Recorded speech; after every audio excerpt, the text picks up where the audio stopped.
Bom, então, boa noite a todos. Hoje é 14 de novembro de 2024. Vamos fazer a última reunião do ano, da retina da USP. Quem vai começar apresentando o caso clínico é o Vitor Martins, que é fellow. Então, Vitor, Boa noite, meu nome é Vitor, sou fellow do primeiro ano da Retina Clínica. Vou apresentar o caso clínico hoje. Meus agradecimentos vai para o Dr. Sérgio Pimentel, que me auxiliou na confecção dos slides, e a doutora Luísa Martins, que me auxiliou na realização dos exames do paciente.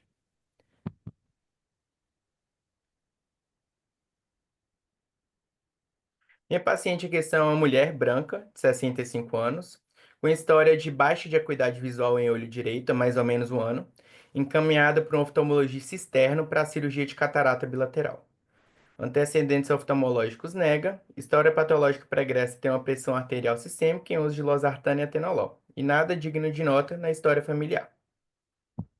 Ao exame oftalmológico, apresenta uma visão de 20/200 no olho direito, com mais 1,75 esférico, menos 0,75 cilindro a 120, e no olho esquerdo de 20/20, com mais 2 de esférico, menos 1 cilindro a 40. Na biomicroscopia a gente vê uma catarata nuclear, uma cruz em ambos os olhos, a pressão intraocular de 14, em ambos os olhos também, na pupila nada digno de nota, e motilidade ocular também sem alterações. Que a gente vai partir agora para o exame, tá? Multimodal do paciente. Aqui a gente vê a retinografia do olho direito e do olho esquerdo. Aqui a gente vê a autofluorescência, grande angular do olho direito e do olho esquerdo.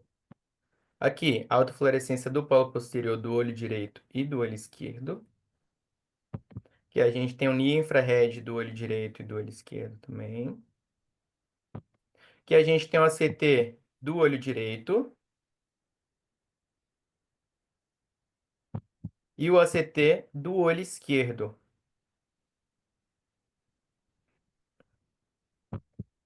Aqui o corte macular do olho direito e do olho esquerdo, tomografia.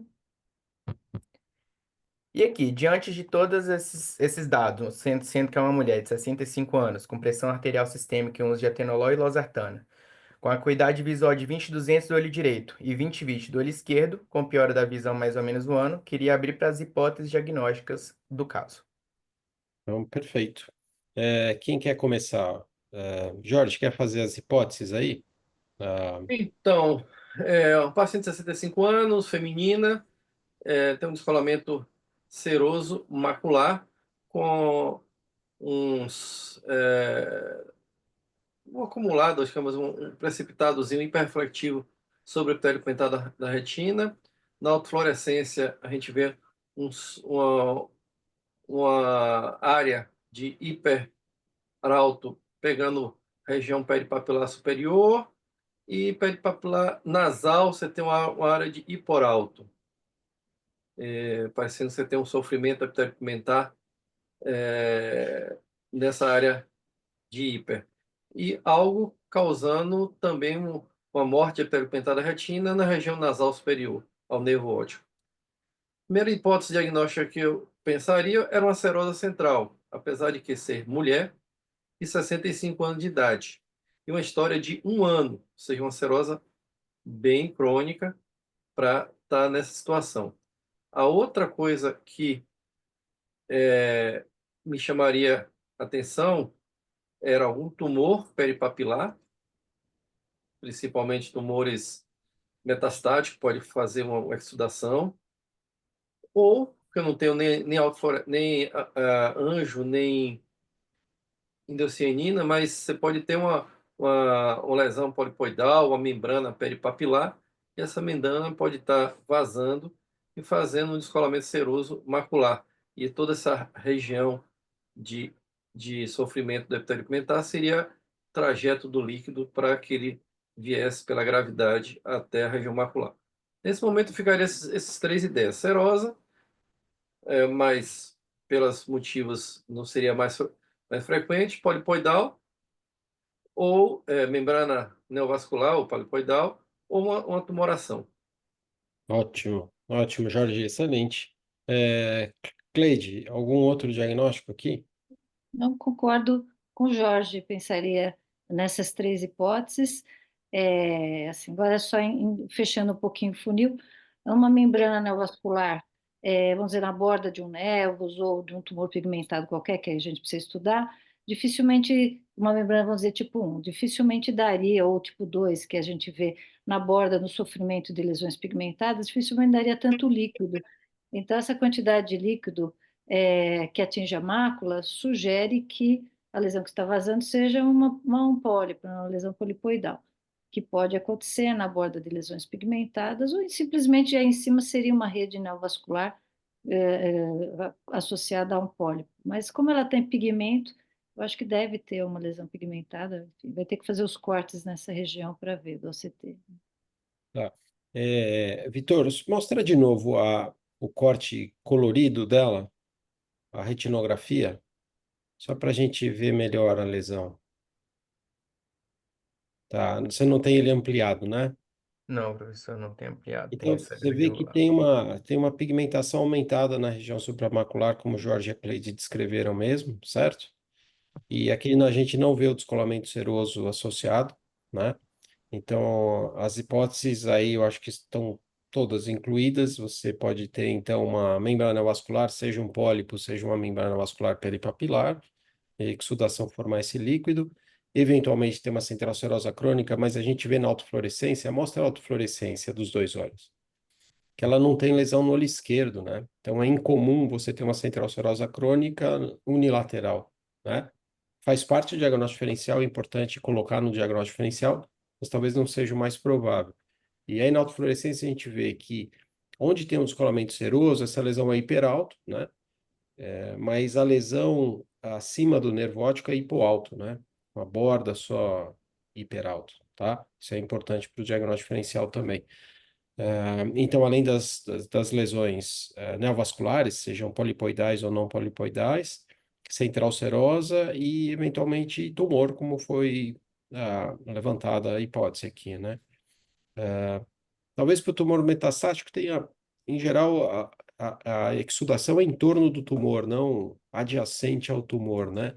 Você tem o Eu tumor e pensei, tem... eu pensei em tumor por causa de ser mulher Hum, de 65 anos de idade, claro, você não claro, pode é excluir importante. completamente. O tumor mais frequente intraocular é Claro. o melanoma, mas em seguida você tem tumores metastáticos que em homem é pulmão e mulher é mama. Isso, tá? E então é importante fazer a avaliação multimodal, que a gente não mostrou todas aqui para não selecionar o diagnóstico. Então vocês fariam um ACTA, por exemplo, para a gente ver membranas se você tem ou não, um ultrassom para avaliar a tumoração, certo? Isso. E o É, ACT até lá em cima também, né? oi? O Desculpa. ACT em cima da lesão também, para ver Então, isso que eu estou pensando. localizatório. Então, OCT na lesão, ultrassom, o OCTA na lesão, para ver se tem membrana associada ou não, e uma anjo. A gente vê qual a característica, certo? Então, o Vitor vai Ótimo. mostrar essa avaliação multimodal para a gente fechar o diagnóstico. Certo, Vitor? Perfeito. Então a gente aqui vai partir agora para a avaliação multimodal dessa lesão melanocítica peridiscal. Que a gente tem uma CT-EDI da lesão. Vou passar novamente.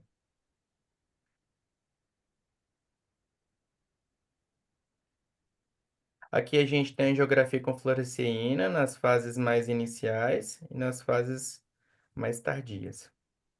Aqui o CTA, tá? Que mostra que não tem fluxo.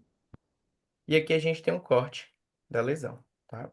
Além disso, também a gente tem o ultrassom, tá? O ultrassom foi feito pela doutora Vera, que mostrou uma base de 4,96 milímetros, espessura de 2,13, uma média alta refletividade interna, e uma lesão sólida justa papilar, com superfície regular de interior homogêneo, sem provocar sombra acústica posterior, tá? Diante de todos esses exames agora, avaliação multimodal dessa lesão, queria abrir agora a discussão novamente para as condutas.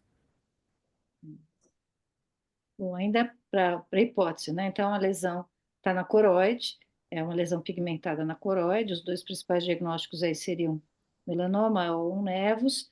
O melanoma, o ultrassom aparentemente afastou. Não sei quanto que a Vera foi enfática, mas não tem sombra, é alta refletividade, homogêneo, né? Ela falou.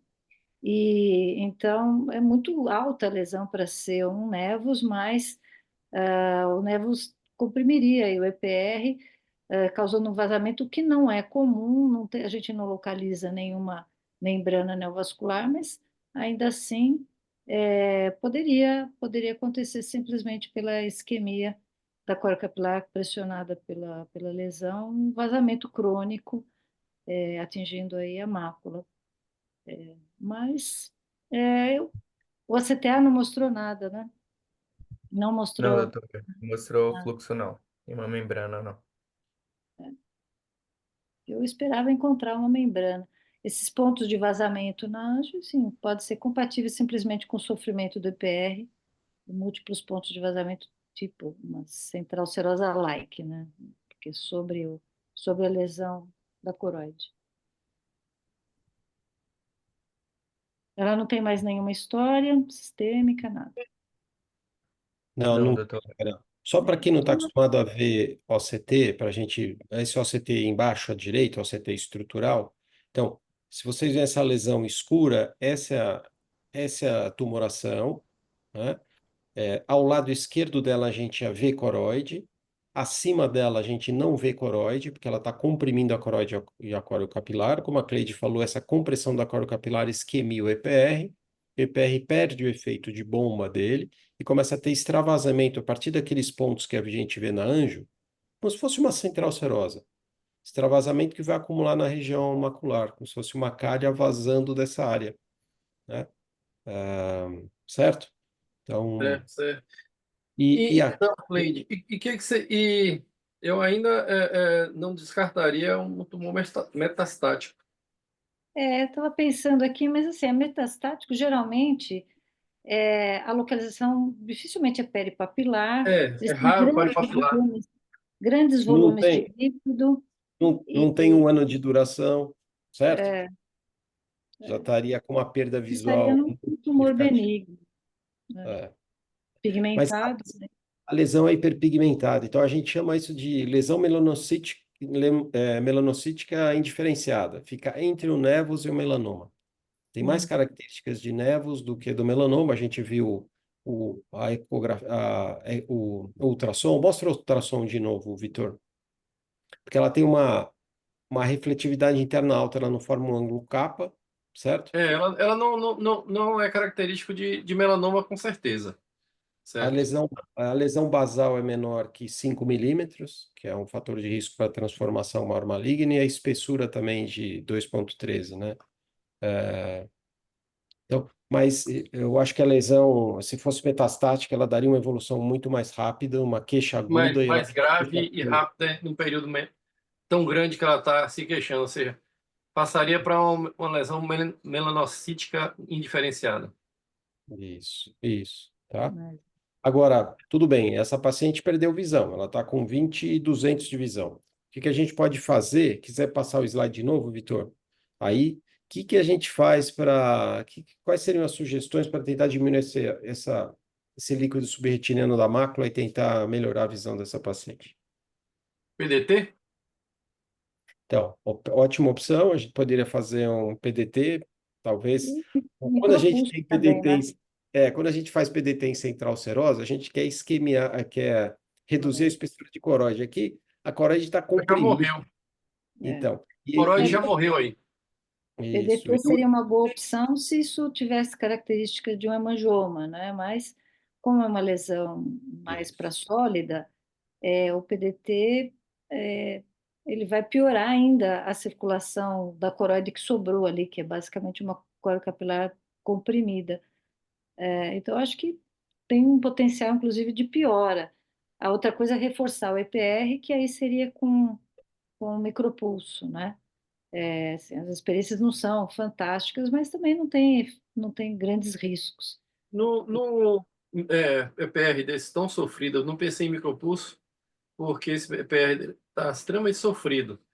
Assim como morre a forocapilar, a nutrição diminui e você tem o EPR disfuncional, Você acha que ele melhoraria a função com Eu, micropulso? Eu não tenho nenhuma experiência com uma lesão desse tipo, com micropulso. Eu nunca vi.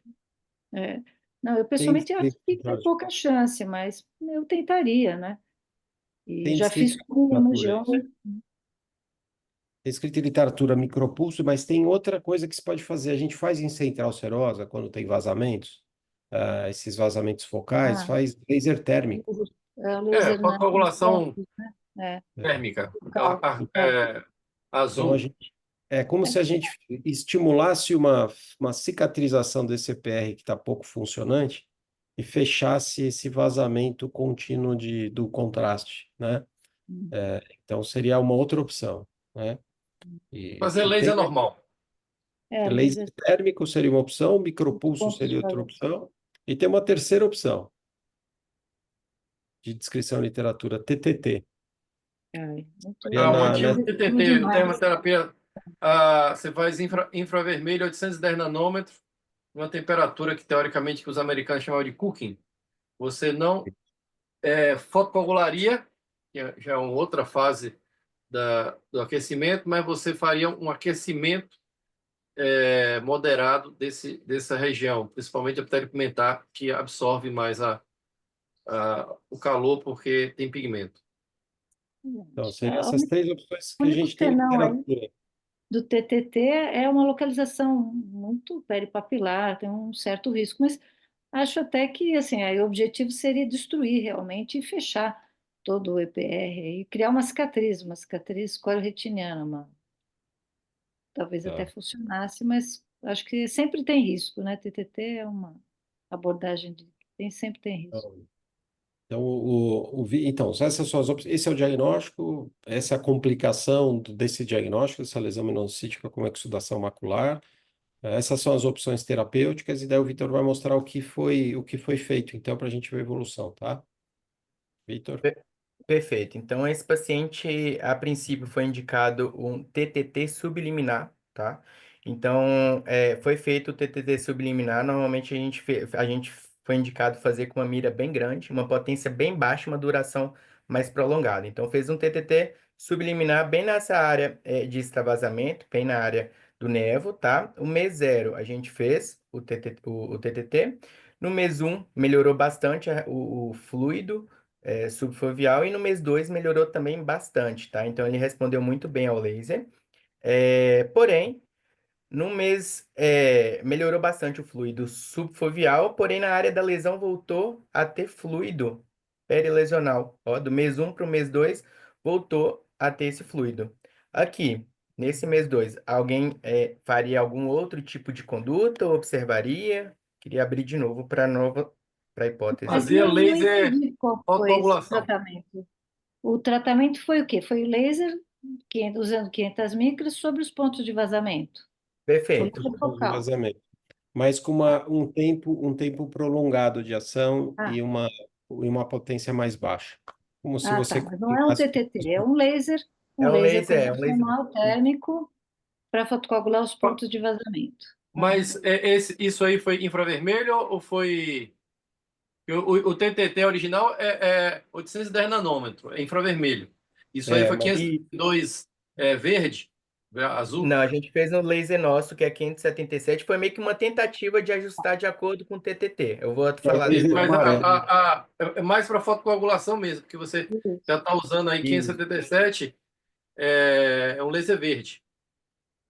Isso, é um Então, laser fotocoagulação focal dos pontos de vazamento, né? isso, só que também, como o pessoal fazia antigamente para macroneurisma, que eles Isso. faziam uma mira grande, que era laser azul, verde na época, e fazia com tempo de duração longo, para você não coagular de uma vez e poder provocar Voltura, uma né? hemorragia. É. E sim você fazer uma indução à trombose. Então, agora a gente tem outras duas opções terapêuticas que a gente não usou. A gente tem o laser térmico verde e tem o micropulso, certo? Então, a gente poderia Eu ia para o fazer. térmico verde, que é mais fácil. Vamos ver o que o Vitor fez, Vitor. Perfeito. Então, justamente foi feito o laser focal, né? Aí a gente usou uma mira menor, uma potência um pouco maior, com a finalidade de fazer uma marca bem pouco visível assim, na fundoscopia, e foi feito realmente um micropulso nessa região que tinha o fluido, tá, subretiniano, e aqui a gente tem a evolução do paciente, que melhorou tanto o fluido subretiniano perlesional como o fluido subfoveal. A visão melhorou de 20/200 para 20/100 parcial. Aí a gente está acompanhando a tendência que vá melhorando mais um pouco a visão aí com acompanhamento. Então, esse paciente só tem 3 meses de segmento. E Vitor, talvez, se no começo a gente fizesse o laser térmico, como a gente estivesse tratando uma central serosa crônica, talvez a gente tivesse um resultado semelhante, né? É difícil a gente dizer, entre as opções qual foi a mais eficaz, ou se eventualmente fazendo aquele TTT-like, a gente usou uma potência menor e uma duração maior, a gente poderia ter o mesmo efeito eventual agora do laser. Talvez essa resposta tenha sido uma resposta adequada, porque você fez anteriormente um laser de uma aplicação diferente. Ou, eventualmente, o inverso. Se a gente tivesse usado o laser térmico no começo, mas com ou sem o micropulso na região de hiperalto, de sofrimento do EPR, talvez a gente tivesse uma resposta mais rápida. Isso a gente não sabe. A literatura tem todas essas formas de tratamento com resultados positivos, né? Então, é um caso diferente, é uma complicação pouco usual do nevo, né? Ou da lesão melanocítica, né? Indeterminada. E então é interessante essa forma de tratamento que a gente acaba usando pouco, né? E aí o Vitor vai fazer uma revisão bibliográfica disso. Algum comentário? Jorge, Cleide, Lívia, que está aí também. Alguém quer comentar? O Pedro, acho que entrou também mais tarde. Excelente, porque mesmo que ela não tenha melhorado muito a visão, se ela mantivesse o descolamento seroso, ela ia piorar. Então, pelo menos com uma prevenção da piora, excelente. O Tá. resultado ficou muito bom porque a não melhora dela deve ao fato de você ter uma permanência muito grande desse líquido subretiniano que destruição do epitélio pigmentar e fotorreceptor. Mas, como a Cleide está falando, manter esse líquido aí, isso aí ia para conta dedos e assim em diante. Ia piorando, piorando, que ia morrer mais ainda. Então, o tratamento foi excelente. E o interessante, outro dado desse paciente, é que o paciente tem uma paquicoroide, tá vendo? É, É, verdade.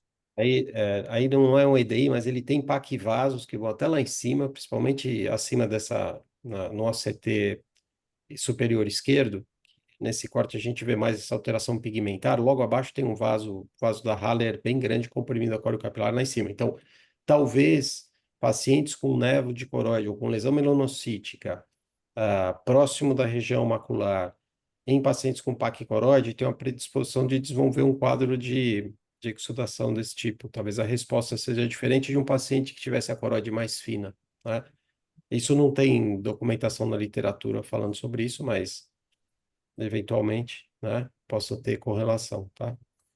E então, eventualmente, uma outra forma de que penso de tratar isso seria tratar não diretamente a lesão, mas indiretamente a paquicoroide se a gente tivesse o PDT.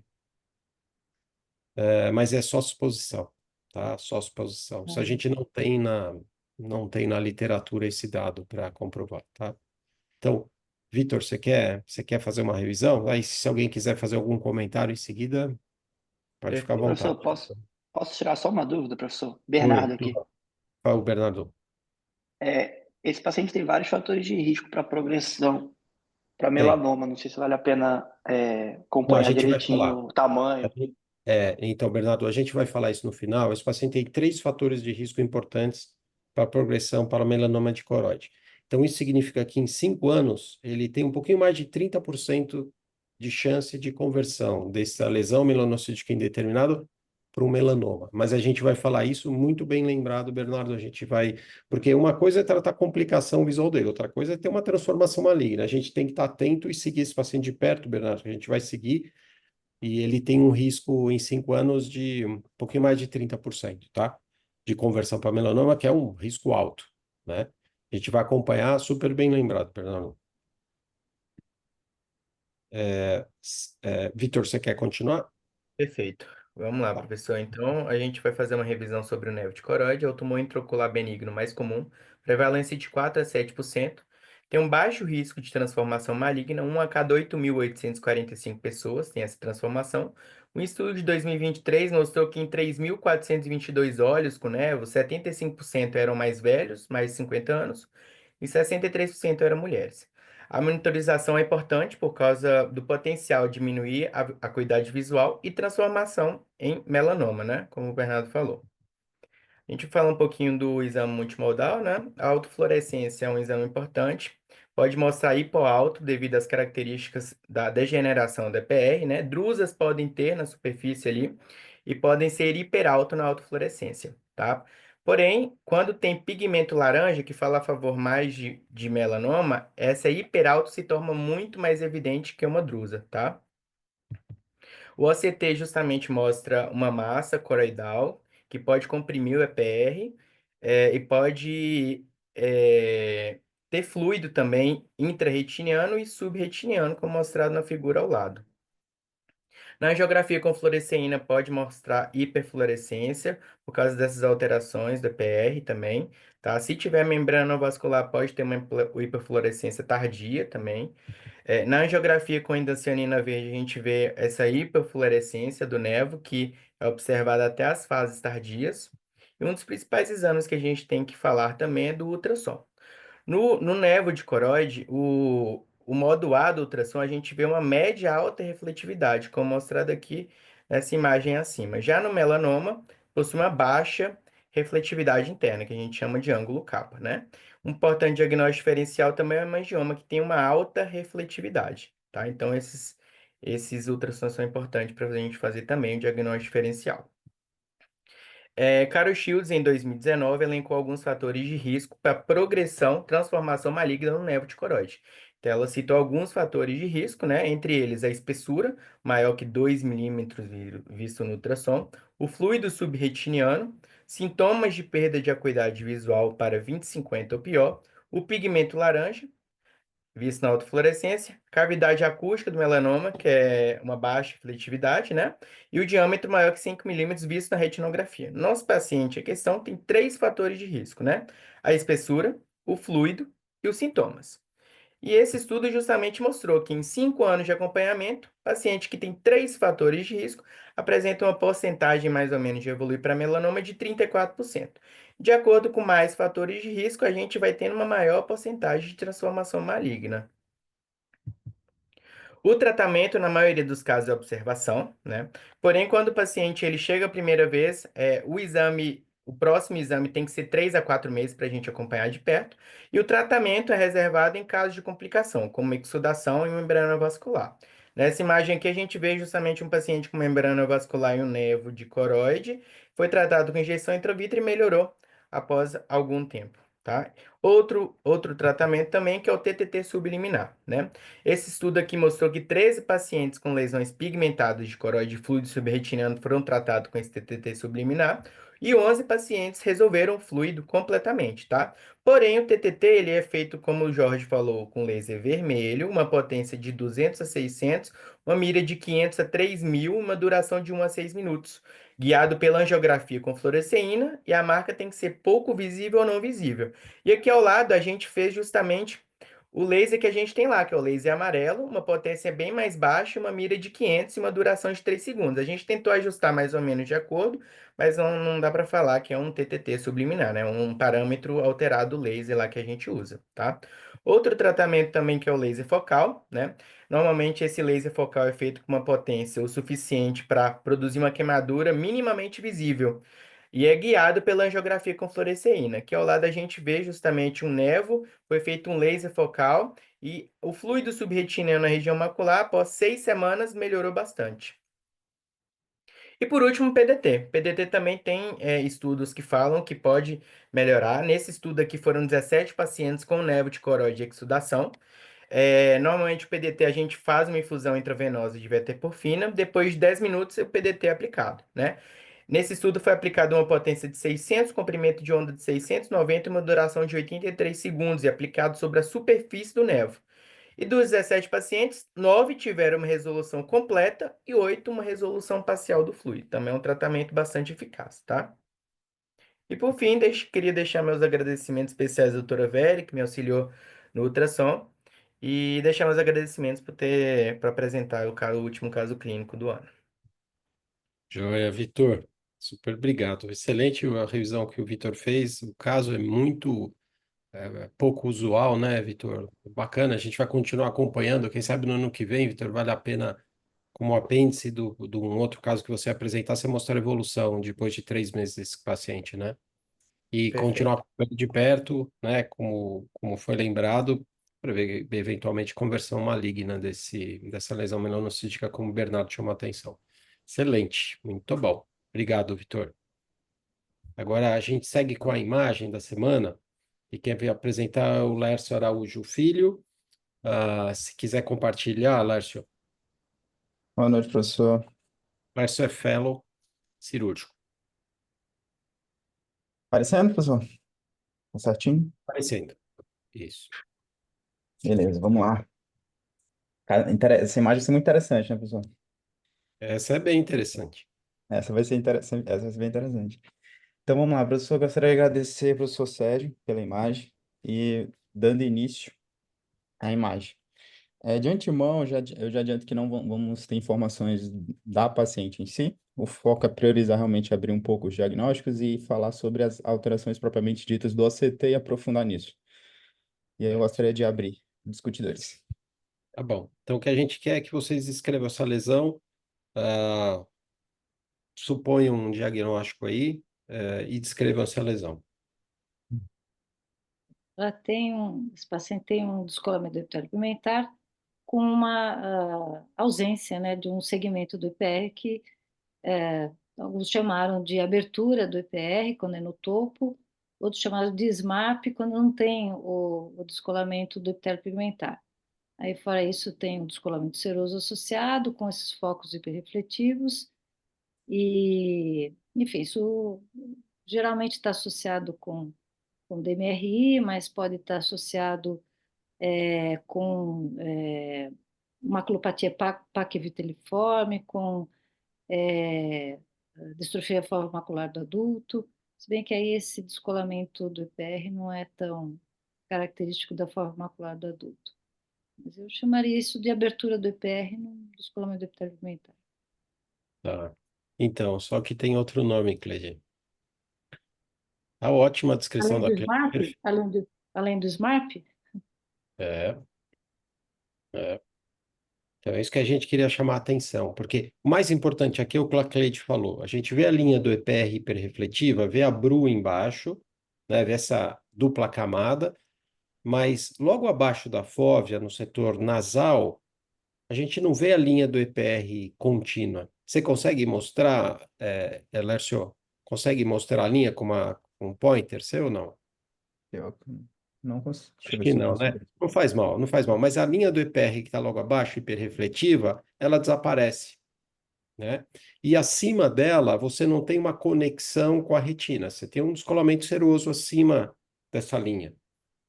Às vezes você tem conexão da retina que está logo acima da linha do EPR com ele e tem essa, como se fosse uma deiscência.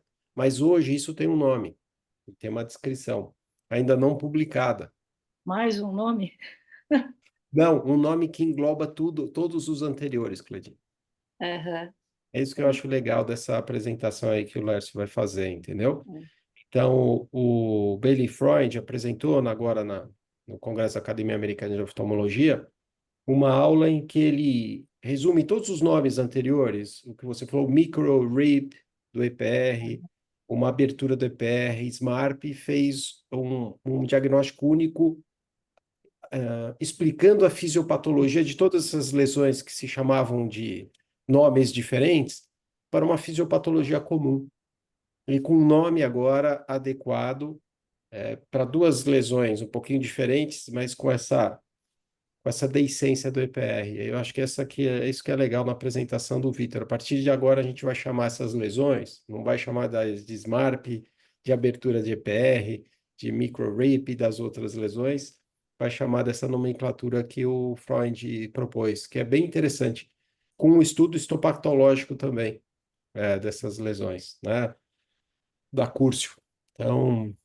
Então, eu acho que é isso que a Cleide descreveu, é exatamente isso. O que a gente quer chamar a atenção é só uma nomenclatura nova explicar a fisiopatologia dessa lesão, tá? Então, Léo, se quiser continuar, você pode pagar o jantar para a Cleide, mas paga pela metade só, tá? Sem sobremesa. A Sem Cleide merece o sobremesa. jantar inteiro, pelo menos uns 3 jantares. Vamos É, lá. Exatamente, professor, como a Cleide iniciou, ou já os nomes, mas como o professor Sérgio adiantou, a gente vai ter uma mudança nessa nomenclatura, né, para um defeito não selado do EPR, ou unsealed EPR, RPA defect, mas a gente vai entrar nesses detalhes e eu vou explicar pormenores esse raciocínio que o Dr. Freud trouxe no Colégio Americano. Mas para a gente, antes de a gente entrar nisso, a gente precisa lembrar que o astro dessa conversa se resume à célula de Miller. É nela que a gente vai bater e vai justificar todas essas alterações que ao longo do tempo vieram alterando de nome. Então, só lembrando realmente as funções básicas, como o metabolismo de vitamina A, tanto no ciclo visual, como no metabolismo via transcelular de EPR, da retina e o vítreo, quanto no próprio controle do esterase oxidativo e a própria regulação de sinapses. Então, a gente percebe que a célula de Miller realmente está envolvida em tudo, e quando a gente tem essa quebra, a gente vai ter realmente umas consequências que a gente vai entrar em detalhes. Então, qual o raciocínio por trás? Foi visto que, vamos trazer uma base de uns corantes aqui, a membrana limitante interna, nas células de milho ali nas partes mais internas da retina, ela cora com GFAP, que é a proteína ácida fibrilar glial, siglas, né, de corante. Já a membrana limitante externa, ela coloraria de vimetina. E o que aconteceu nesse estudo que foi publicado em 2017? Foi visto que algumas alterações, algumas situações, principalmente pacientes com atrofia geográfica, por exemplo, nesse estudo, esses pacientes apresentavam uma coloração diferente, como se existisse uma alteração de coloração mais profunda, o que eles chamaram de coloração duplamente positiva. Então, à esquerda a gente teria o que seria o esperado, e à direita os pacientes com algumas patologias, passando a ideia que existe algum grau de profundidade de alteração nessas células de Miller. Não era para ter essa coloração de GFAP mais profunda e a de vimentina também. Então, eles começaram vamos dizer assim, então vamos começar dando zoom nessas lesões para a gente entender. Então, quando a gente pega e dá o zoom, a gente vê que, na verdade, elas meio que se misturam. A gente vê GFAP e a gente vê vimentina, que são basicamente os corantes para identificar a célula de Miller que só coloraria ela. E a gente percebe que elas se misturam cada vez mais profundo nas camadas, abaixo da limitante externa. E existe uma teoria por trás que justamente essa mistura acaba formando alguns nódulos, e esses nódulos eles poderiam justamente ser responsáveis pela quimiotaxia de formação de drusas e o início da cascata de muitas fisiopatologias, justamente por alterar essa arquitetura da camada de Miller e, consequentemente, fotorreceptores e todo o metabolismo e a homeostase da retina, juntamente com a demanda dos fotorreceptores EPR. Então, a gente continua dando esse zoom. Aqui a gente jogou mais dois corantes para a gente facilitar a visualização, o DAP para núcleos e o PNA para fotorreceptores. Então, aqui basicamente é um corte de paciente com atrofia geográfica. A gente percebe porque tem uma parte que já morreu de fotorreceptores, tem a parte branca presente de fotorreceptores e a coloração, então de GFAP e vimentina presentes. Ok. Quando a gente chama atenção para dois achados nesse corte. O primeiro, quando a gente foca um pouco nos núcleos, a gente percebe que eles são, na parte das atrofias, na região da atrofia, quando a gente dá um zoom, ocorre uma desorganização, como se essa célula de Miller desabasse e embaixo só ficasse vimentina. Relembrando para a gente aquela primeira imagem, que vimentina ela ficaria mais profunda, mostrando esse desabamento e essa proliferação da célula de Miller nessas regiões. Na região dos fotorreceptores, propriamente dito, o que a gente pode perceber? Que embaixo dos fotorreceptores cresce alguma coisa. Tem alguma coloração diferente, como vocês podem ver aqui pelas setas pretas. Então, na região onde tinha fotorreceptor, está crescendo algo. O que é esse algo? O que a gente pode fazer para concluir de fato o que seria? Eles especularam que justamente devido a essa queda e essa alteração dos núcleos fosse célula de Miller. Então, a microeletrônica foi lá e mostrou para gente que células de Miller, ela começou a englobar os fotorreceptores, ela criou uma fibrose e o crescimento desses pedículos para debaixo dos fotorreceptores, se estendendo adiante deles. confirmando essa teoria, né, no corte histológico, que a célula de Miller ela progride para de trás dos fotoreceptores, ela engloba eles e tende a estimular essa fibrose. E qual o problema disso, né? Quando a gente lembra, a gente está falando de cérebro, célula glial e olho, né? Então, quando a gente pensa nessas alterações, se a gente for pegar para algumas situações de doenças neurológicas, é uma, é uma, é uma prato cheio para uma cascata inflamatória, quando a gente tem alteração em célula glial, assim como outras doenças neurológicas, né?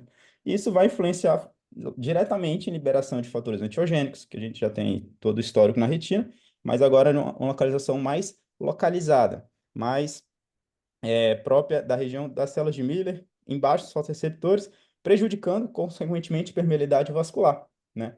E aí a gente já perde todo aquele funcionamento clássico de fotoreceptores, toda a perda do metabolismo, ciclo visual, podendo justamente levar à morte desses fotoreceptores.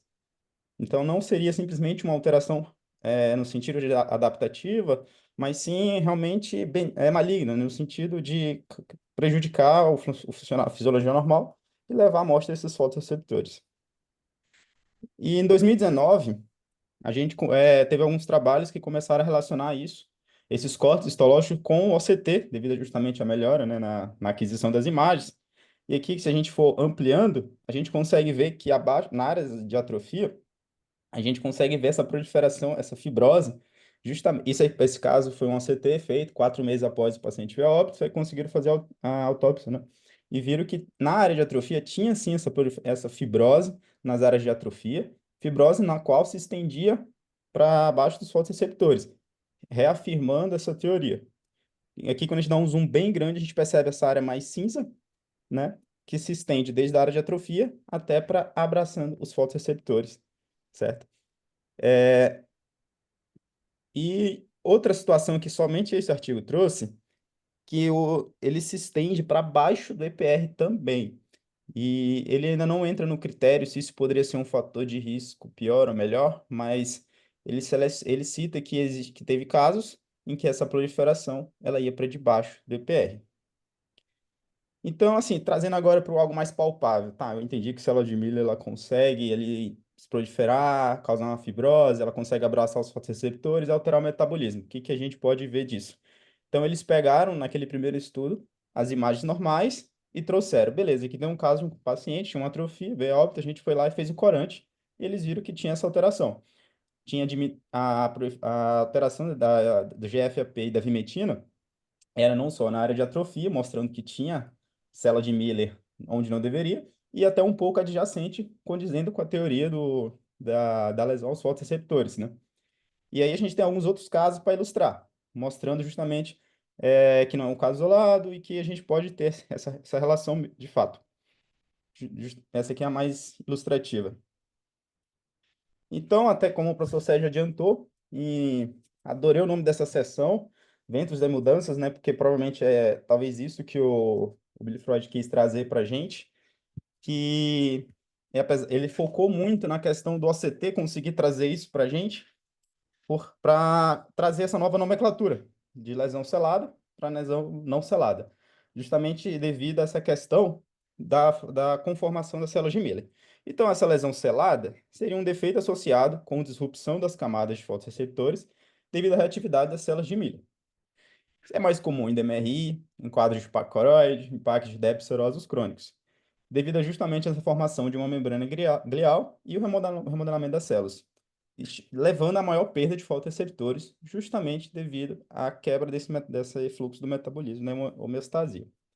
Já as lesões não seladas, o ancil, seriam um defeito associado com preservação das camadas de fotoreceptores, mais comum em drusas e lesões verteiformes do adulto, tá? E também mais pode estar presente em cirrose central e DMRI, basicamente em lesões que a gente não tem danos irreversíveis, no qual provavelmente a gente não teve uma quimiotaxia ali, na qual as células de Miller não tiveram essa proliferação, e a formação dessa fibrose, ou ainda, né?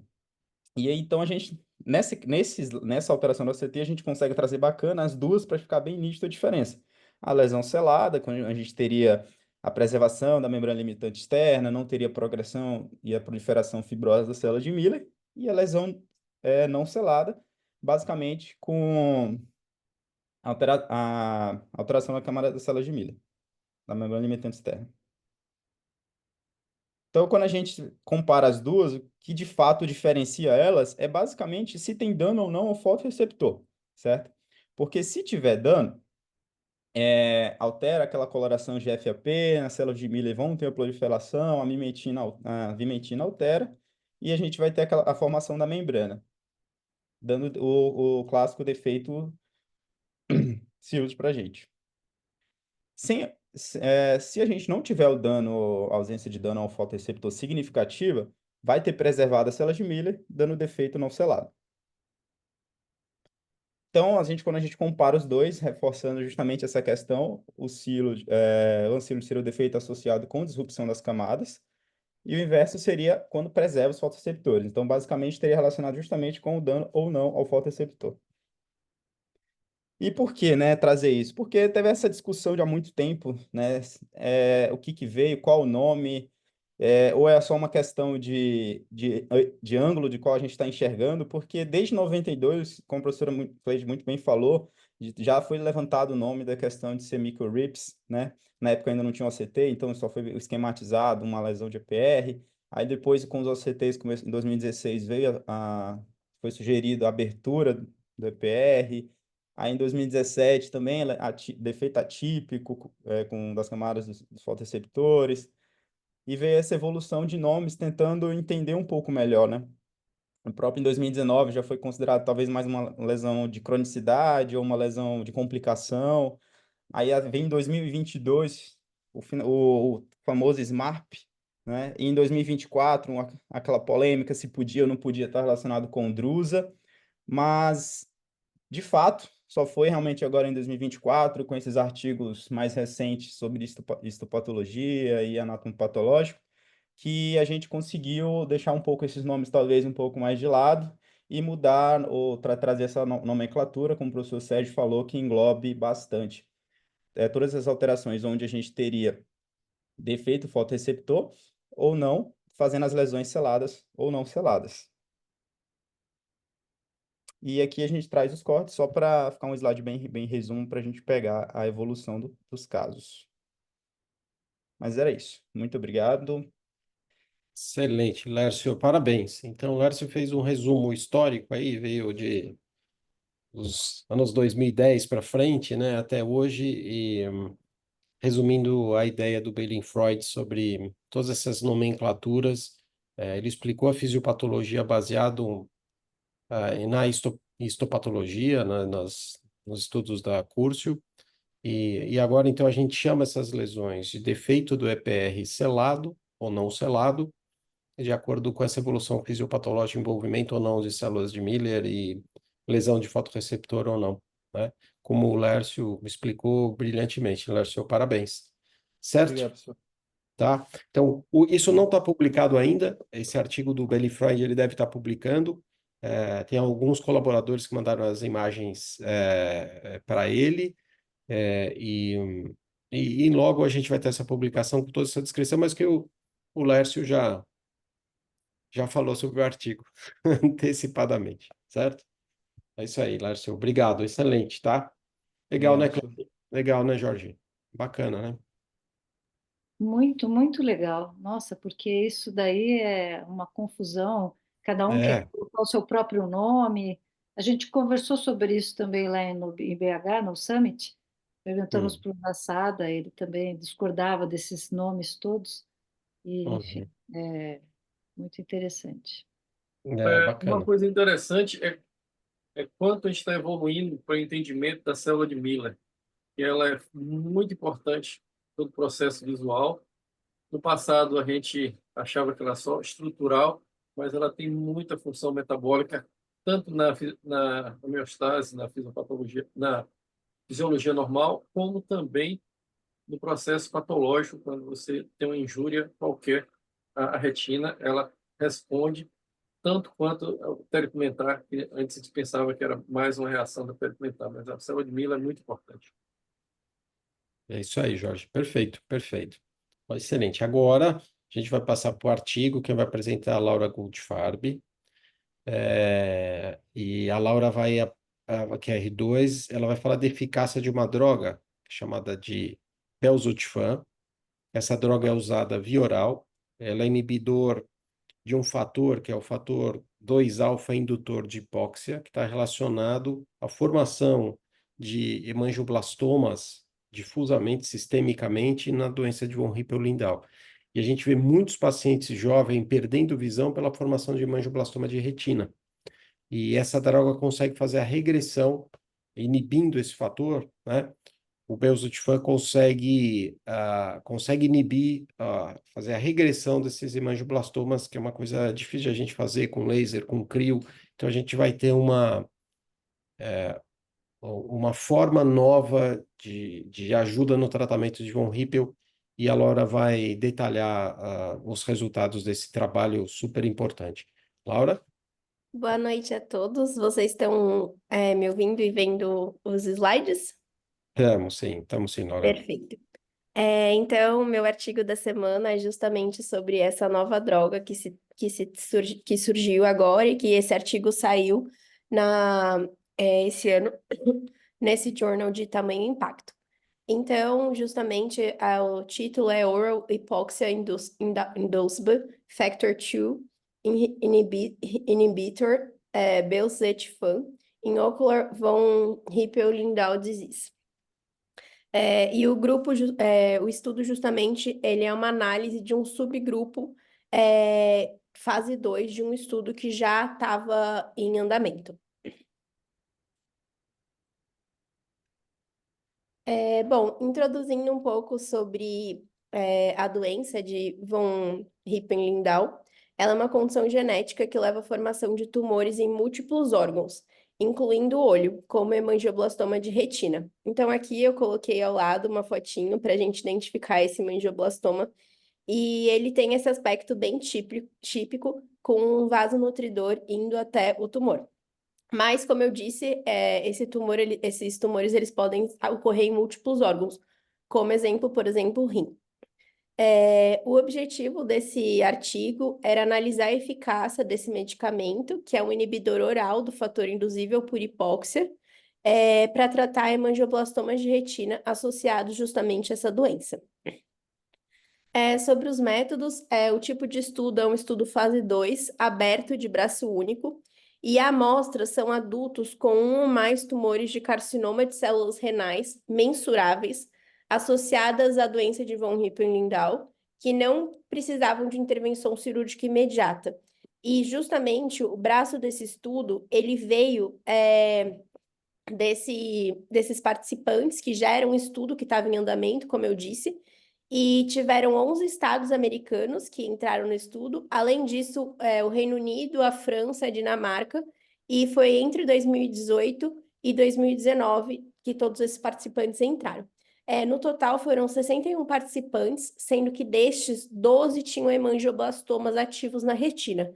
E daí, destes foram selecionados e foram 16 olhos que foram avaliados nesse estudo.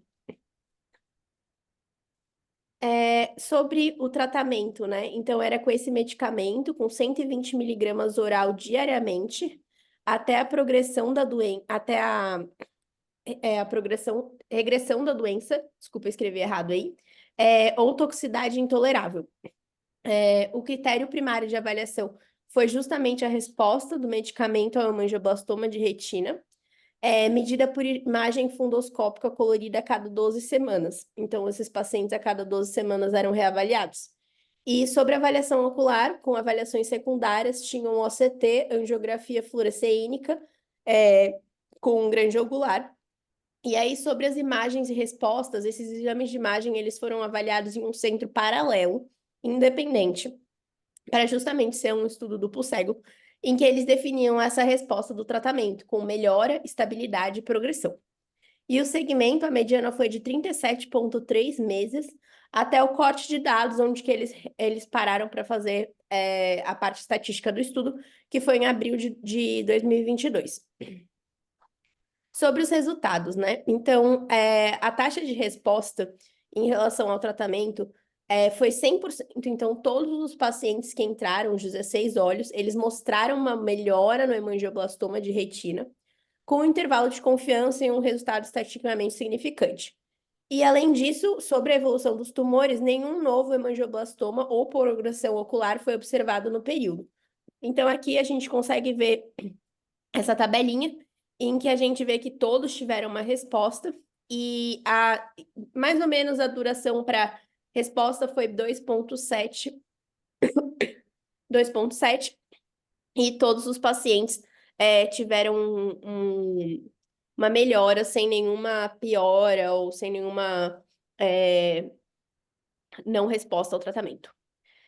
Sobre a redução do tamanho, né? Então, aqui no artigo, eles destacam esse gráfico em que a gente consegue ver que tumores com mais de 500 micrômetros, eles apresentaram uma redução de área média de 30% ou mais em até 24 meses. Então, todos tiveram essa redução, mesmo os maiores. Sobre a acuidade visual, ela estava mantida, então não teve nenhum resultado significativo. Ela não piorou, mas também não melhorou. Ela teve mantida, como a gente consegue ver nesse gráfico.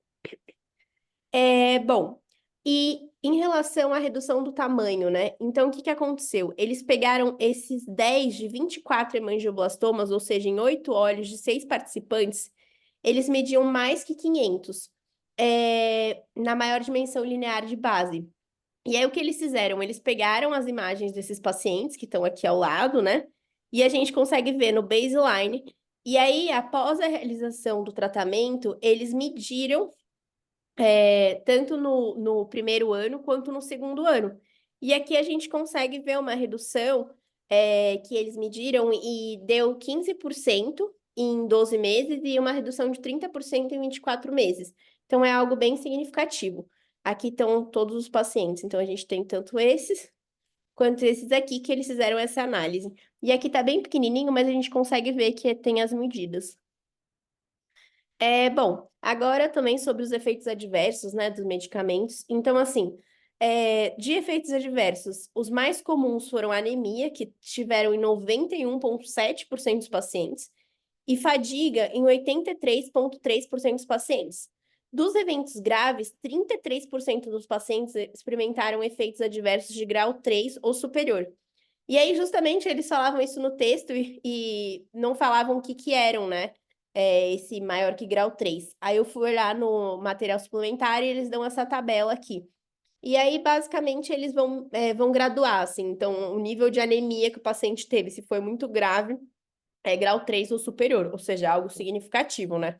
Então, aqui a gente tem a tabela com todos os efeitos colaterais e a gente consegue ver que realmente a anemia foi o mais significativo e fadiga também.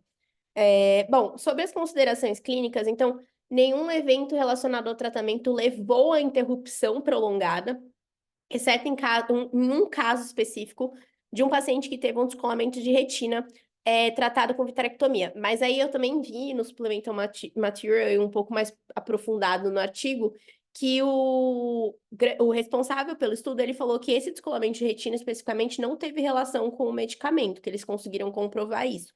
Então, foi algo ao acaso. Sobre ajuste da dose, né? Então, em caso dos pacientes que manifestaram algum efeito colateral, o que eles faziam? Eles diminuíam a dose para 80 miligramas por dia e depois eles poderiam diminuir também para 40, ajustar aos poucos, né? E depois eles subiam com a dose. Então, isso foi permitido justamente para conseguir manusear esses efeitos colaterais que os pacientes apresentaram. Sobre, né, a discussão, então, a implicação terapêutica, né?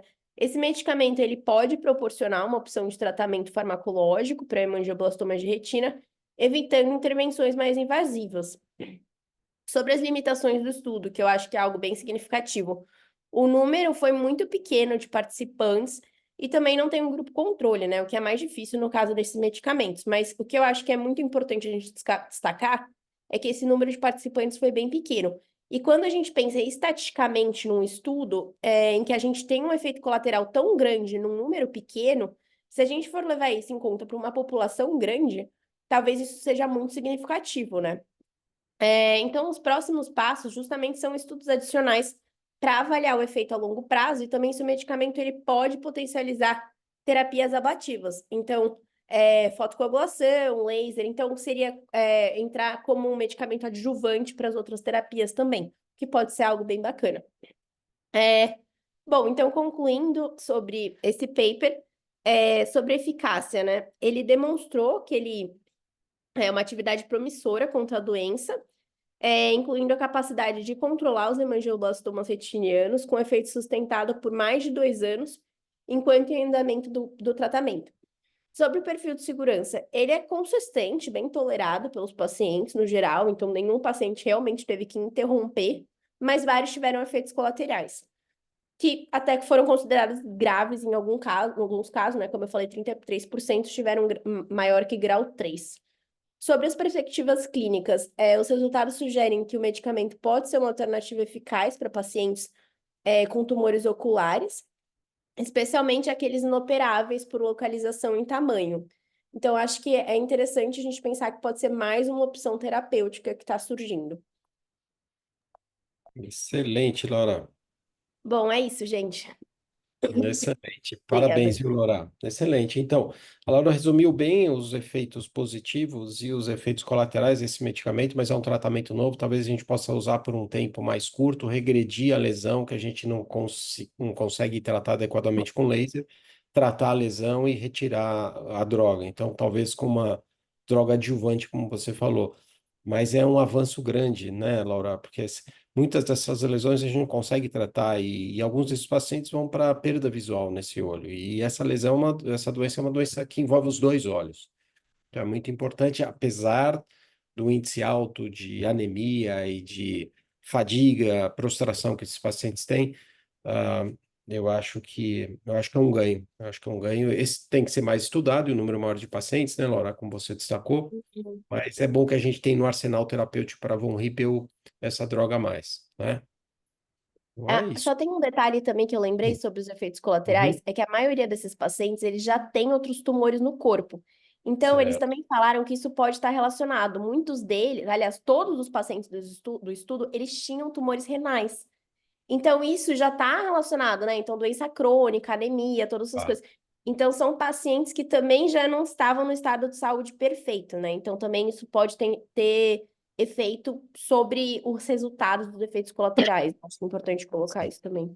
E também, e de todo jeito, os pacientes que a gente vai tratar têm as lesões múltiplas por causa da síndrome, né? Então, eles vão ter esses efeitos colaterais mesmo, né?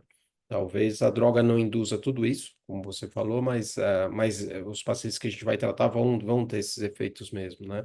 Mas eu achei isso muito positivo, isso já tinham relatos de casos desde o ano passado, do ano retrasado, e agora tem um estudo maior sobre isso, então é importante, mesmo com um N pequeno. Parabéns, Laura. Obrigado, tá? Obrigada, professor. Obrigado você. Obrigado você. Agora a gente vai completar a sessão com a Júlia Bastian. A Júlia está no segundo ano de Fellow, de Fellow cirúrgico, e ela vai apresentar então o caso cirúrgico. Boa Júlia? noite a todos. Eu sou Júlia, sou fellow do Boa noite. segundo ano de medicina cirúrgica. Estão me ouvindo bem? Dá para ouvir bem. Perfeito. Então, vou apresentar nosso caso cirúrgico de hoje. Quero começar agradecendo ao Dr. Sérgio, que auxiliou não só na confecção da apresentação, como também na discussão do caso, e aos colegas que auxiliaram na cirurgia, Dr. Pedro Braga, a doutora Fernanda Dourado, a doutora Iana Mourão e o Dr. Vinícius Maxud, que auxiliou na condução do caso do paciente. Então, a gente tem um menino de 7 anos, caucasiano, que referia uma história de baixa de visão de longa data, mas que tinha piorado subitamente há 2 meses no olho esquerdo. Ele tinha de antecedentes oculares uma catarata congênita, mas que nunca tinha sido operada, tinha síndrome de Stickler, e ele era de fato o membro da família dele mais novo a ter um descolamento de retina. Mas o irmão mais velho dele já tinha tido um DR, a mãe e também a avó. A avó era o membro da família que mais acompanhava o paciente e ela era olho único, ela tinha uma prótese em um dos olhos justamente por ter perdido a visão e, consequentemente, depois o olho por DR. Então, no exame físico do paciente, ele tinha uma acuidade corrigida de 1 no olho direito e conta-dedos a 1 metro à esquerda, pressão normal. Na biomicroscopia, no olho direito, ele era fásco, tinha um pontinho de catarata subcapsular posterior, mas era fora do eixo. E no olho esquerdo, ele tinha uma catarata subcapsular mais densa, que acometia o eixo visual. Aqui a gente tem a retinografia. A foto não ficou tão boa, né? Por baixa colaboração, era uma criança pequena, então foi difícil de fazer as imagens. Mas eu consigo adiantar para vocês que no olho direito a retina estava aplicada, não tinha nenhuma alteração, nenhum DR. Mas no olho esquerdo, ele tinha um descolamento de retina total, com um bolsão mais elevado inferior, e tinha 3 ferraduras. Essa daqui foi a única que apareceu na foto, mas ele tinha alinhado a essa 2 outras roturas em ferraduras grandes, todas próximas na região inferior das 6 horas. Então, eu queria ouvir de vocês, professores, o que que vocês fariam com essa criança de 7 anos com Stickler, que chegou com uma catarata congênita e com esse DR total, com 3 roturas em ferraduras inferiores. Como que vocês abordariam esse caso? Perfeito. Jorge, você quer comentar? Então, paciente com 7 anos, Então, conta 7 dele. anos, Stickler, você tem uma alteração do vítreo, na adesão vitreoretiniana. É uma cirurgia super difícil do ponto de vista de vitrectomia para você retirar esse vítreo. Eu imaginaria inicialmente colocar um buckle nessa criança. E caso não viesse a funcionar, eu pensaria em, segundo plano, fazer uma vitrectomia, mas tentaria um buckle, porque se você identificou que tem 3 ferraduras inferiores, e se a gente conseguir cobrir essa ferradura com um buckle, e também não faria um buckle 360, botaria um buckle inferior e passaria uma faixa, ou seja, fazia uma indentação 360, porque como suspeita de Stickler, ele pode depois fazer tração em outras áreas. Então, você precisa fazer um alívio dessa base vítrea. Ótimo. E, Jorge, ele tinha essa opacidade subcapsular posterior que dificultava a visualização. Você faria uma FACO associada? Se eu conseguisse ver as lesões para botar um buckle, inicialmente eu não faria um FACO, mas estaria programado em seguida. Agora, se eu fizesse o buckle, não funcionasse e fosse para vitré, eu fazia uma FACO vitré com certeza. Não ia trabalhar nesse olho sem enxergar. Tá. Ótimo, ótimo. É, o, ah, então, vamos ver. Eu acho que talvez seja interessante a gente ver o que foi feito e daí a gente comentar, né, Julia? Você quer seguir? Claro. Então, nossa conduta foi a indicação do buckle 180 inferior, com a faixa indentando 360, mas nós optamos pela realização da FACO já nesse primeiro momento, porque mesmo no exame físico a visualização era bem difícil, então optamos por realizar a FACO, resolver a questão da opacidade de meios, passar o buckle, drenar e depois ver se a gente conseguiria resolver esse DR só com a abordagem do explante externo. Então, eu vou mostrar para vocês o vídeo da cirurgia. Essa cirurgia tem 10 dias agora, ela é bem recente. Os passos iniciais da colocação do buckle, infelizmente, não gravaram, mas a gente começou com a peritomia límbica 360, com a apexia dos músculos extraoculares e posicionamos um buckle 180 inferior com a faixa identando 360. Passamos, então, para a realização da FACO, que foi tranquila, sem intercorrências, apesar da cápsula bem elástica. Então, eu comecei com uma Rexis bem pequenininha e tentando ir bem controlado, mas ela ainda assim vai abrindo. Então, a gente tem que, quando faz a faco de pacientes mais jovens, é importante ter alguns cuidados, né? Deixar o azul de tripã corando mais tempo, porque ele ajuda não só na coloração da cápsula, como também ele torna a cápsula um pouco mais rígida. Isso facilita na hora de fazer a Rexis. E você já começar a Rexis pequena e sempre devagarzinho, reavaliando se ela começar a abrir, fazendo manobra de resgate para a gente não ter nenhuma intercorrência nesse momento da cirurgia. Mas o núcleo era bem molinho, eu só aspirei com a IA, colocamos a lente intraocular, e aí nesse momento passamos então para a drenagem. Fizemos a esclerotomia na região inferior, que era onde ele tinha o maior bolsão, junto da inserção do reto inferior. A drenagem foi tranquila, veio uma quantidade boa de fluido, tanto de forma espontânea, mas principalmente com a expressão com o identador.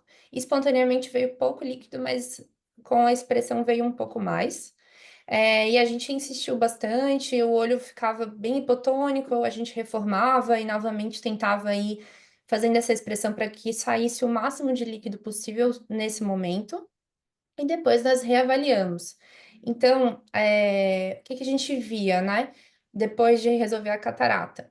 Mesmo apesar da drenagem, ainda tinha uma quantidade de líquido bem importante em toda a retina. E uma coisa que chamou bastante atenção, que foi o principal motivo da opção por converter para vitrectomia, é que o paciente tinha uma rotura em ferradura que estava tracionada. Ele tinha uma trave vítrea que saía aqui da papila, no vídeo vai ficar mais evidente, e em direção a uma das ferraduras, as bordas da ferradura estavam enroladas para fora e essa trave mantinha a rotura tracionando. A rotura tinha ficado parcialmente coberta pelo buckle, mas ainda com as bordas enroladas para fora e bem tracionadas. Então, como a gente não teve sucesso na abordagem só com explante, optamos pela conversão para vitrectomia. Então, iniciamos aqui com o corvítrio, depois na manobra de DVP aqui, vocês conseguem ver essa tração, e vai aparecer agora uma setinha vermelha mostrando a rotura, que tinha aqui os bordos evertidos, e ela ficou na descendente do buckle. Então, aqui acho que dá para ver um pouquinho melhor. Então, fizemos a manobra do DVP. Como o paciente é jovem, o DVP tem que ser bem cuidadoso. A gente corou com triancistolona, conferiu muitas vezes se o DVP realmente tinha sido realizado adequadamente. A gente sabe que no paciente, quanto mais jovem o paciente, mais aderida é a hialoide, e eles muitas vezes podem ter hialoidosquise também. Então, a gente acha que completou o DVP, mas quando a gente vê, tem mais camadas de hialoide ainda para serem retiradas. Então, a mensagem que fica aqui, né, para sempre que fazemos uma vitrectomia num paciente jovem é realmente corar, ter bastante paciência, fazer a manobra do DVP, conferir várias vezes se realmente foi feita de forma adequada. Isso é bem importante para depois a gente não ter restos de aloide que contraem e levam à formação de PVR. Partimos então para a realização da base vítrea. Aqui dá para ver, eu vou voltar um pouquinho para mostrar melhor. Aqui dá para ver as duas ferraduras grandes que ele tinha, que eram as que não apareciam na foto. A gente fez a cauterização das bordas dessa rotura que estava enrolada e regularizamos as bordas. E através dessas roturas fizemos a troca fluido-gasosa. Conseguimos secar bem todo o líquido. Fizemos a fotocoagulação das roturas e, como tinha essas múltiplas roturas inferiores, era uma criança pequena, não ia ter uma boa colaboração, a gente achou que o óleo de silicone era a opção mais assertiva para substituto vítreo. E esse é o resultado. Eu tenho a foto do primeiro pós-operatório, porque a cirurgia realmente é bastante recente. A gente consegue ver que tem uma indentação bem satisfatória do buccal, ainda tem um pouquinho de líquido em reabsorção, mas a retina está assentada, o laser está com uma boa cicatrização. E aí eu trouxe para a gente discutir, agora já tendo visto o vídeo, né, eu queria saber de vocês, nessa situação, que orientações no geral vocês têm para o manejo desses pacientes com Stickler? Quais as estratégias que vocês usam para fazer o DVP em pacientes jovens, para garantir que o DVP realmente foi feito de forma adequada? E, no nosso caso, uma das roturas ficou na descendente do buccal, apesar da gente ter passado o buccal bem posterior, ainda assim, uma parte da rotura ficou na descendente e tinha essas bordas evertidas. Vocês considerariam, nesse caso, também associar um buccal radial? Ou como que a gente poderia ter manejado isso da melhor forma? Excelente, Júlia. Acho que o manejo foi excelente. O que eu sugeri para a Júlia, eu falo, olha, a ruptura, quando a gente fazia muita introflexão, e talvez menos vitré, a gente usava outros artifícios quando a ruptura era mais posterior, né, Jorge? Então a gente Isso. estende, além do buccal circunferencial, a gente podia estender um radial para bloquear aquela ruptura que é a mais posterior, quando o buccal não estava identando toda a ruptura, né? E tem uma técnica específica para fazer isso, e eu tenho pacientes hoje só com buccal radial, por exemplo, com rupturas mais posteriores, com a retina colada. Aqui é diferente, porque o garoto tinha uma atração ah, que a Júlia mostrou muito bem, indo da papila e tracionando aquela ruptura mais inferior, né? Então, talvez o buckle não fosse uma opção adequada, mas a gente sempre tem que levar em consideração. Então, Jorge, você quer fazer os comentários sobre a cirurgia e ver essas A três questões? cirurgia foi belíssima, belíssima, certo? Seguiu mais ou menos o que eu estava pensando. Se você não está vendo direito, você tem que fazer a fasectomia. Se você está vendo que tem tração, PVR, ou você não consegue pegar as rupturas com o buccal e para vitrectomia, e tinha um aditivo que era a tração. Tração é comum em Stickler, e eu achei até fácil a retirada da hialóide posterior, porque às vezes você sofre muito. Estratégia para tirar. Vou tentar ser didático por parte pelas perguntas. Primeiro, buccal. Antigamente, a gente fazia cálcio, fazia radial, mas há muito tempo eu não faço por causa da vitrectomia, certo? Como o Metel falou, a gente tinha basicamente buccal, então a gente fazia várias outras possibilidades para você aumentar a indentação e melhorar a, a, a possibilidade do paciente colar. Coisas que eu gostaria só de mencionar com relação ao buccal é a necessidade de você fazer uma drenagem ampla, que, no meu ver, hoje em dia, antigamente eu tentava drenar o máximo possível. Hoje em dia, eu quero que as rupturas venham assentar sobre o buccal. Nesse momento, se eu conseguir isso, eu fico feliz e, geralmente, essa retina vai colar. Você não precisa drenar totalmente. Você pode até deixar fluido, mas você tem que estar com as rupturas e o EPR justaposto em cima do buccal e a retina encostada ali no rasgão. Uso de crio ou não crio. Antigamente, eu fazia questão de fazer crio em todo mundo, certo? Hoje em dia, às vezes, eu não faço nem crio, mas estando bem aderido, e no pós-operatório imediato eu já faço laser, e o resultado é maravilhoso. O crio leva muito processo inflamatório, aumenta a chance de PVR, então não é uma das coisas que mais estressa hoje em dia, às vezes eu não faço. A outra pergunta com relação à retirada do hialóide posterior. Usa muito triacinolona e às vezes você vai ter que usar pinça em pacientes como esse. Você faz como se fosse um peeling de uma membrana, porque às vezes a hialóide é tão difícil de tirar. Você usa a soft tip, que é a manobra do pescador, você usa vácuo máximo e você mesmo assim não consegue tirar esse hialóide posterior, e aí você vai para tirar esse hialóide fora e você consegue tirar ela com pinça, certo? Às vezes é muito difícil, às vezes a gente tem mais dificuldade quando você vai mais para a periferia. Tomar cuidado, que às vezes é tão aderido, você pode provocar outro rasgão em outro lugar por causa da hialóide posterior e dificuldade de você fazer isso. Com relação ao outro olho, eu ficaria só de vigia, porque às vezes não ocorre com certeza um rasgão. Acho que no passado eu li um artigo que tinha gente que botava faixa preventiva. Eu particularmente, não tenho essa coragem de operar um paciente que não tem descolamento ainda, então eu não faria nunca botar uma faixa no paciente que está com o olho coladinho. E o resultado desse menino, fé em Deus, vai ser maravilhoso, mas tem que ficar muito de olho que, por causa do tamanho das lesões, jovens pode ter PVR aí no pós-operatório. Perfeito. Jorge, deixa eu te perguntar um negócio. Alguma dica para quando você não consegue remover a hialóide, você acha que a hialóide está presa? Como você usaria a pinça? Qual a pinça que você prefere para tentar levantar a hialóide? Eu uso aquela de Eckert, porque tem que ter uma pontinha, como fosse pegar a pinça para fazer retirada da limitante interna, certo?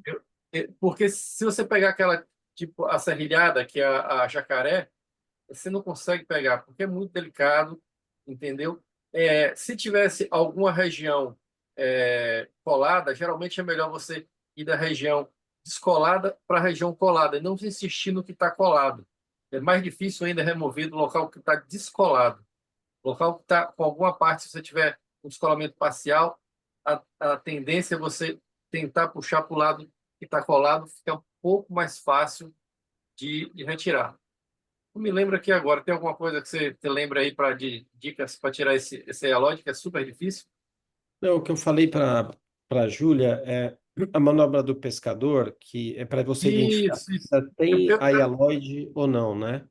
eu Porque falei que inicialmente eu comecei dizendo usar o vácuo do vitreófilo, depois a soft tip, que é a manobra do pescador, que ajuda demais. Você tem uma soft tip, ela segura e você vê ela presa na hialoide, é como se tivesse uma vara de pescar. Por isso chama manobra do pescador. É, às vezes auxilia muito, muito melhor do que você usar o porte do vitreófilo. Mas quando isso tudo você já fez, já perdeu um tempão e não consegue, a terceira opção é pinça. isso. Então, só para dizer a manobra pescadora, então você está tentando levantar a hialoide com um vitrófago mesmo numa um vácuo alto e não consegue. E você fala, puxa, será que ainda tem hialoide aqui? Então, se você entrar com a soft tip, com a pontinha de silicone, e você aspirar na borda nasal do disco e levantar o instrumento, se a hialoide estiver lá, a pontinha do silicone, ela fica grudada na hialoide, quando você levanta o aparelho, ela dobra, faz essa manobra, tá? Como eu estou fazendo com o dedo aqui. Você levanta e ela dobra, ela fica fixa na hialoide. Se não tem hialoide, você levanta o instrumento e ela continua. A soft tip continua sem fazer essa dobra, tá? Isso identifica se você tem hialoide ou não. Isso é uma manobra para você identificar se a hialoide está no local, e aí você tenta de novo com o vitreófago, aumenta o vácuo para tentar levantar, ou eventualmente com uma pinça de limitante interna para tentar levantar, para tirar em jovem, né? Quando a adesão é muito grande. Em adulto você não vê isso. Você consegue tirar, às vezes dá um pouquinho mais de trabalho para você levantar a hialoide, principalmente com a retina descolada, mas em geral você consegue. Mas em criança, às vezes é muito difícil, a adesão é muito grande, você tem que ter essas estratégias todas, né? Tá? Mas é isso, né, Jorge? O, Isso. o, Júlia, a cirurgia é uma cirurgia bem difícil, é um desafio cuidar, tratar dessas crianças, mas eu acho que o planejamento que vocês tiveram foi excelente. Os passos todos que vocês seguiram foram os adequados, e o resultado cirúrgico a gente vê aqui nessa foto no wide field aqui, tá excelente, retina colada. O Jorge levantou esse ponto, eu tinha falado para você também, né, Júlia, que rupturas grandes, pacientes jovens, você pode ter PVR, né? Um PVR inferior se formar, tomara que não. Nas próximas 6 semanas a gente vê normalmente se o PVR vai se formar ou não. Se passar de 6, 7 semanas e você não vê a retina contrair, provavelmente você não vai ter PVR mais tardio do que isso, né? Eu acho que é legal, o Pedro Braga está aí, ele está como anfitrião. Pedro, ah, você quer dizer tua impressão em relação à cirurgia, como foi? A Júlia descreveu super bem, só se você quiser ter Uhum. algum comentário. Professor, boa noite. Eu não tenho muito o que complementar, não. Acho que a Ju já falou tudo. Ela é sensacional aqui a cirurgia que ela fez. O planejamento foi exatamente como ela disse, né? Acho que só reforçando que a gente insistiu muito antes de ter essa opção de converter para vitrectomia, né? A gente queria a todo custo que não precisasse converter, mas aí, como a Ju também mostrou nos vídeos, não ia dar certo, né? A gente drenou várias vezes, a gente pensou muito nisso que o Dr. Jorge comentou, né? Falou, a rotura sentou, acabou. Então a gente drenava, rechecava, via se estava sentado, e a gente sempre vendo aquela trave ali, e mesmo assim a gente, né, a Ju foi insistindo, falou, não, vamos ver se consegue. Mas, de fato, a questão de ficar sempre cheio de líquido era isso, aquela tração mantinha a rotura elevada e não importava muito o que a gente fizesse, né? E acho que aqui pelo Daytona dá para ver que tem até uma pequenininha um pouco mais posterior, que foi identificada depois, então, assim, provavelmente não ia ter como mesmo, né? A gente resolver de outra forma. De resto, acho que foi muito tranquilo. A gente ficou também com receio dessa questão do DVP, porque foi relativamente fácil, né? Então, como a Ju mostrou ali de novo, ela insistiu várias vezes até a gente ter certeza e dar seguimento com a cirurgia. Mas acho que, assim, nada mais a acrescentar, não. Foi ótimo. A Ju tá de parabéns aí. Tenho o que falar, né? Acabou o fellow com chave de ouro. É isso mesmo, é isso mesmo. Júlia, parabéns, viu? Brilhante a cirurgia, muito bonito, um caso bem difícil. E a Júlia está encerrando o segundo ano de fellow dela na cirúrgico, né, Júlia? Então, parabéns, tá? Tá pronta para fazer qualquer cirurgia, viu? Qualquer cirurgia. E parabéns, viu, Júlia? Então, a Júlia vai mudar agora para Santa Catarina, vai operar no Hospital Grande, com volume bem grande. E eu falei para a Júlia, quando ela quiser compartilhar casos de lá com a gente, cirúrgicos ou clínicos, a gente vai ficar super honrado de ter você compartilhando com a gente. A Lívia já compartilhou o caso também, a Lívia está aqui assistindo também, né, Lívia? Então, vai Isso. ser um privilégio para a gente, tá? Obrigada, professor. Para mim vai ser uma honra. Obrigada. Ah, então, joia. Então, tá bom. Então, é isso, né, Jorge? Vamos tudo. Eu queria agradecer, então, aqui para todos que participaram. Olha, a Júlia Bastian, que apresentou o caso cirúrgico, a Laura Goldfarb, que apresentou o artigo, o Lércio Araújo, filho, que apresentou a imagem, o Vitor Martins, que apresentou o caso clínico. Queria agradecer aqui os comentários da Cleide Machado, Jorge Rocha, do Pedro Braga aqui, a participação também da Lívia Conce, o Bernardo Kestelman também participou, a todo mundo que assistiu. É, putz, acabou o ano, então acabaram as reuniões só no ano que vem, infelizmente, né? Mas agora a gente tem o Congresso da USP, a gente tem que fazer um monte de coisa, um monte de trabalho até o Congresso da USP, aí muita gente entra de férias, aí tem as provas dos R3 para o CBO, então a gente só vai voltar em março aí, né, Cleide? Para participar das reuniões de novo, né?